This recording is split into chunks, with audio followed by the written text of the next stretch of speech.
What's going on, guys? It's Jimmy here. Welcome to our daily show where we discuss everything going on here in our country that you need to know about here on a daily basis. We got some major stuff happening here today. Some of this stuff is just unbelievable. Take a look at what's happening. The Parkland school shooter, jury recommends life in prison without parole for the gunman and rejects the death penalty. You can let me know your thoughts on this in the comments.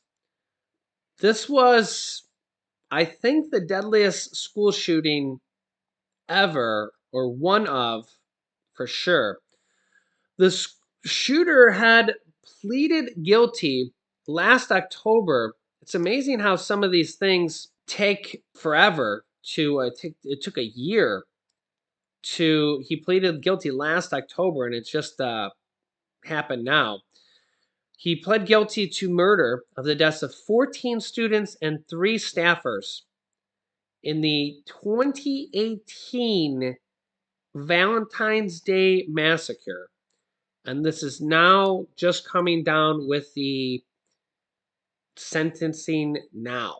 The jury has recommended that Nicholas Cruz be sentenced to life in prison without parole in the massacre of a 17 people Marjorie Stoneman Douglas High School in Parkland, Florida in 2018, 4 years ago.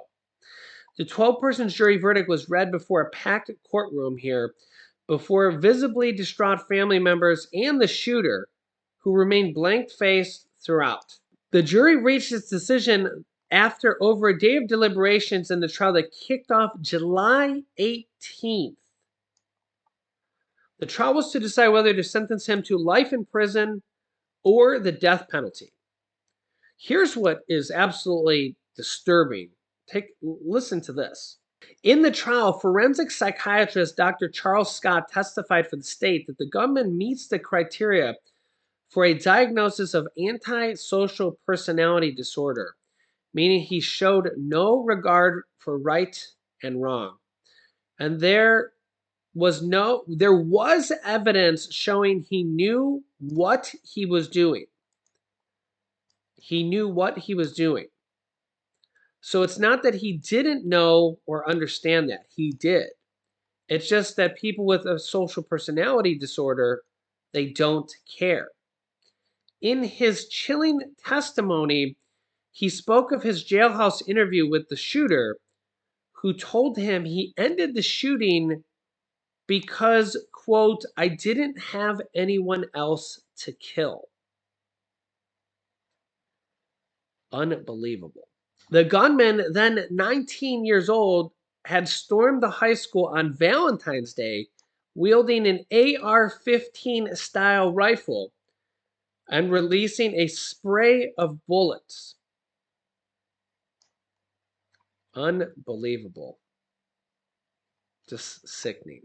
Meanwhile, here going on at almost the exact same time, Alex Jones, this right-wing conspiracy theorist personality, has been ordered to pay $965 million in a Sandy Hook defamation trial where he claimed that the shooting was fake and all of the victims were actors and they weren't victims, and that they didn't actually lose their loved ones. He is now ordered to pay $965 million. He made tens of millions of dollars selling merchandise and off his show on the claims that the families faked the deaths of their children, which is the saddest thing I've ever heard.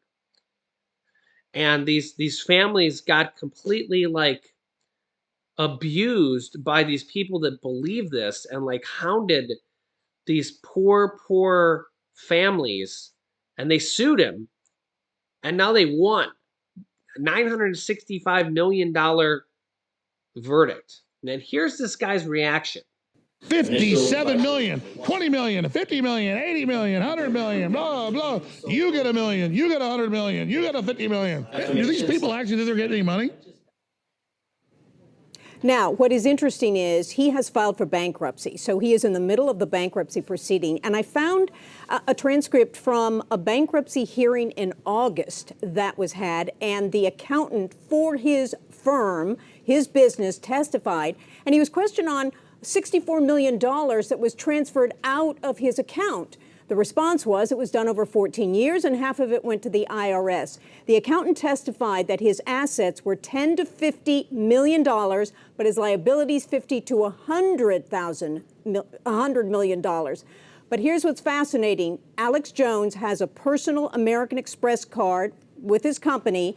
Every month, $300,000 in personal expenses, and the judge in August refused to have the outstanding amount paid on that card at that time. Bianna? It's just unbelievable, and to hear his response in the moment there, so callously reacting and fundraising off of this verdict and this family's pain. Jean, thank you. Thank you. Yeah, so you can let me know your thoughts on that. Meanwhile, the guy's been he's been siphoning money out of his company to another company to try to hide the money. Absolutely just sick and unbelievable. Yeah, I just the railroad strike that could cripple the supply chain for the nation is back on the table. Apparently, we thought this issue was closed, and now it's not. Dubious at best, railroad workers' rejection of the new contract revive strikes fears. You can see here, railroad strike could be back on the table as the third largest union rejects the deal brokered by the Biden administration.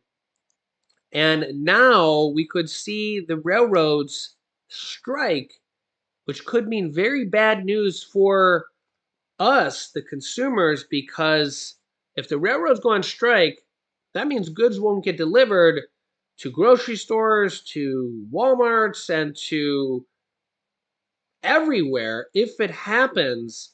And this could cause prices spiking nationwide and could cause a massive supply chain problem. USW International President Tom Conway said in a statement that the steel producers' commitment to partner with USW includes a plan to invest $4 billion in union facilities during the contract term. Several labor unions have been negotiating for better pay and working conditions in a tight labor market, with President Joe Biden administrations helping secure a tentative deal between railroads and unions last month that averted a strike, but now apparently has fallen through. Their vote to reject the White House brokered compromise between the railroad owners and the railroad workers is fostering new dangers of a work stoppage that would halt 40% of the nation's freight traffic. Yikes. Fears of a disrupted rail strike are roaring back to life less than a month after President Biden took a highly visible victory lap for averting a pre-election economic meltdown.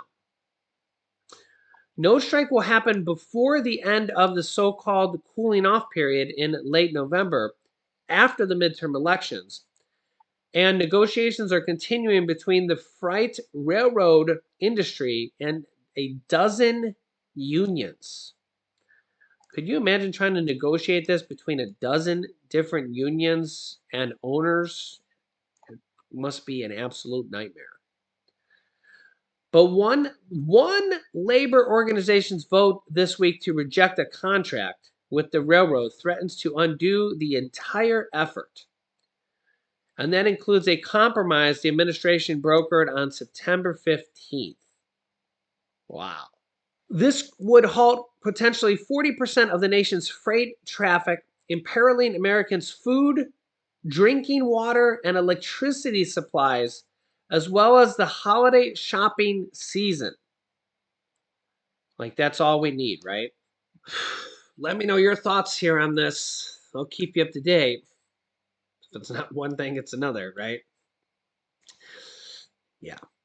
Now, there's more people jumping onto the idea of the NOPEC bill, which would be no to OPEC. Remember, OPEC was or is the multi-nation group, Saudi Arabia, and when it include, multiple different nations, not including the U.S. there. I'll show you who's included here. OPEC was founded in Baghdad, Iraq, with the signing of an agreement in 1960 by 5 countries, namely Islamic Republic of Iran, Iraq, Kuwait, Saudi Arabia, and Venezuela, all major oil companies, countries, not including the United States. They were to become the founding members of the organizations. They were later joined by Qatar, Indonesia, Libya, the United Arab Emirates, Algeria, Nigeria, Ecuador, Gabon, Angola, Equatorial Guinea, and Congo, just actually recently here. They suspended membership Ecuador suspended its membership in 1992, but then they also have OPEC Plus. The countries that are in OPEC Plus is Azerbaijan, Bahrain, Brunei, Kazakhstan, Malaysia, Mexico, Oman, Russia, South Sudan, and Sudan. With Russia being one of the key ones because them and Saudi Arabia are number 2 and number 3 largest oil producers in the world. So remember, the U.S. is the number 1 largest oil producer in the world. Russia and Saudi Arabia are number 2 and number 3. And when you add up all those other countries in OPEC, they're a massive, massive, large oil conglomerate. And really, the oil companies are basically in there as well because they sell the oil to the oil companies, okay? Now, OPEC nations control 80% of the strategic oil reserves in the world. 80%. So that's a lot. That's a lot more than the U.S. has, especially since we've been dwindling it down to help lower the price for Americans. So we did see the price of gas come down for about 100 days. But remember that OPEC just massively made their decision here to raise oil and gas prices by lowering production of 2 million barrels per day, which really upset pretty much everybody worldwide and in the U.S., okay?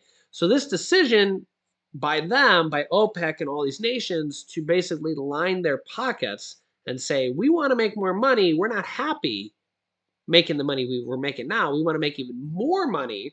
Gas and oil prices are not high enough. So they're going to lower oil production by 2 million barrels a day so that the price of oil goes higher, which it has already gone higher. We've already seen gas prices go higher here in the U.S. Even though we don't buy oil from Russia, oil companies control whether or not where they're buying oil. So the U.S., the oil companies import and export oil every single day. Even if Congress passes a law, they're considering doing this, to not export any of our oil at all. Even if that happens, oil is still a publicly traded commodity. It's basically, think of it like a stock, okay? If a stock of Google or Apple or IBM is $100 a share, it's exactly like the price of oil at $100 a barrel, okay? If it's worth $100 or if it's worth $90 in the US, it's the same thing as if you were over in Europe and you went to sell it. It's still worth $100 or $90 or $150, okay? It doesn't matter if the US only sells it here in the US. If you go to sell it it still can be sold. It still fluctuates, okay? It's still sold on a stock market like exchange, okay? So even if we keep all of our oil here in the US, the price is still going to fluctuate on this stock market like exchange, the oil trading exchange, okay? So the price, when OPEC cuts their production and the price of oil rises, just like when a stock rises. So if you're, or like a crypto rises, if the price shoots up and gets more expensive, it's going to get more expensive here in the US as well. Okay. Because if the price of an IBM stock, one share of stock goes up, if it goes up from 100 to 150, whether you sell that share of stock in Europe or you sell that share of stock in the US, it's still worth $150. Okay. It doesn't matter where you are in the world. A barrel of oil is worth what a barrel of oil is worth. I hope that makes sense here. Well, the U.S. is considering passing legislation to basically stop helping Saudi Arabia and other OPEC countries because of what they're doing here. This would have a lot of ramifications. I mean, remember here, I'm an American, you're an American, but it's not necessarily like, hey, we want to instantly make them our enemies. But here's what they're considering.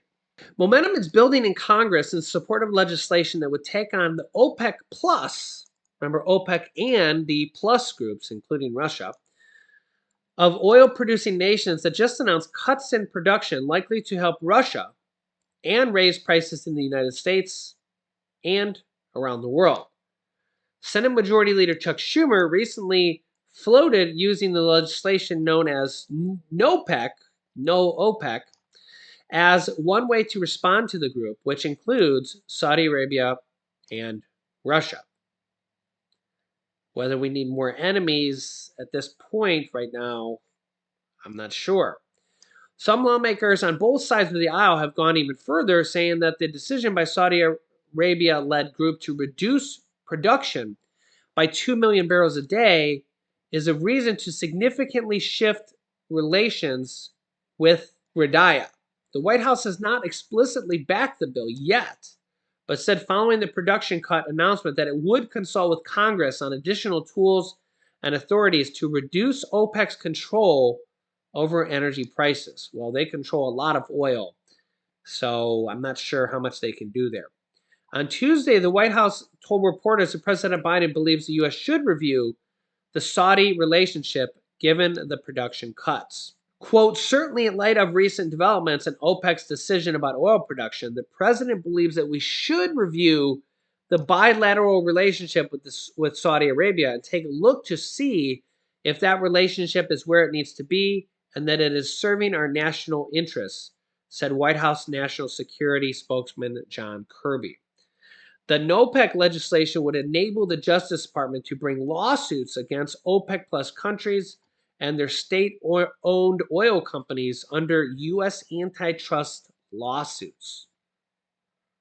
Very interesting what would happen there. Democratic Congressman Chris Murphy said, quote, there's got to be consequences, whether it's lifting the cartel's immunity or whether it's rethinking our troops' presence there.